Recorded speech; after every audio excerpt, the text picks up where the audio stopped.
আসসালামু আলাইকুম, কেমন আছেন সবাই? আপনারা দেখছেন পদ্মা নদীর 2.5 কেজি ওজনের একটি বড় সাইজের ইলিশ মাছ, যার একটি রেসিপি চাল কুমড় দিয়ে ইলিশ মাছের ঝোল, যা ইতিপূর্বে আমি আপনাদের সঙ্গে শেয়ার করেছি। যারা চাল কুমড় দিয়ে ইলিশ মাছের ঝোল খেতে পছন্দ করেন তারা অবশ্যই একটিবার হলেও আমার ভিডিওটা দেখে আসবেন। আমি ইলিশ মাছ ভুনা করার জন্য নিয়ে নিচ্ছি 1 কাপ পরিমাণে সয়াবিন তেল এবং নিয়ে নিচ্ছি একটি তেজপাতা এবং পেঁয়াজ কুচি নিয়ে নিয়েছি 1 কাপ পরিমাণ। এখানে আমি দিয়ে দিচ্ছি আমার করে রাখা মিক্স মশলা। মশলাটি আমি কিছু পেঁয়াজ, কিছু রসুন এবং কিছু কাঁচামরিচ দিয়ে করে নিয়েছিলাম।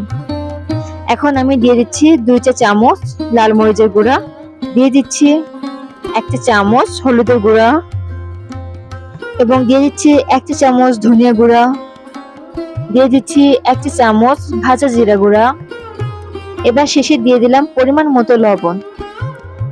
এখন ভালোভাবে নেড়ে নিব। মশলাটি আমি ভালোভাবে কষিয়ে নিচ্ছি। আমাদের খেয়াল রাখতে হবে কোনোভাবে যেন মশলা লেগে বা পুড়ে না যায়। এই পর্যায়ে আমি এখন মশলাগুলোর উপরে দিয়ে দিচ্ছি কেটে রাখা, ধুয়ে রাখা, পরিষ্কার করে রাখা ইলিশ মাছগুলো মশলার উপরে দিয়ে দেবার পর আমি ভালোভাবে নাড়াচাড়া করে দিচ্ছি, যেন প্রতিটা মাছের মধ্যে মশলা ঢুকে যায়। ইলিশ মাছ খেতে সত্যি খুবই দারুণ লাগে। ইলিশ মাছগুলো বিভিন্নভাবে বিভিন্ন সবজির সঙ্গে রান্না করা যায়।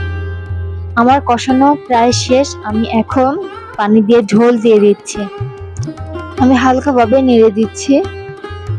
আমি এখন দিয়ে দিচ্ছি পরিষ্কার করে রাখা ইলিশ মাছের ডিম।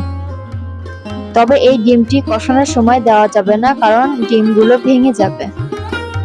হয়ে গেছে আমার ইলিশ মাছ ভুনা। আবারও ফিরে আসবো নতুন কিছু নিয়ে। আল্লাহ হাফেজ।